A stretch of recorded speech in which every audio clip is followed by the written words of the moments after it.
Hello, dear students.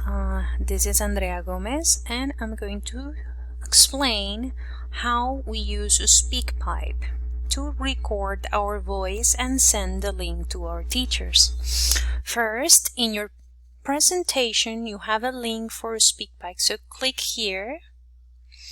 It will open a window, and this is a free voice recorder. When you start recording, he's going to ask you permission for your microphone. You have to say yes, permitir micrófono.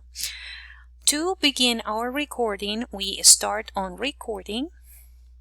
We speak, so say hello, this is my recording. This is an explanation I'm doing for fourth graders. When I finish my recording, I stop. And this is my recording. I can hear it to see if it is okay. And if it is not okay, I can reset and try again, or I can save it. So I write my name, so I say Andrea's example, and I saved the link.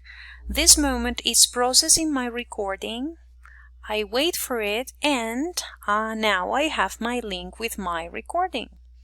If I click 3 times here, 1, 2, 3, I will select copiar, and in my chat I will paste this link. I hope that this is clear. Let me know if you have any questions. Bye.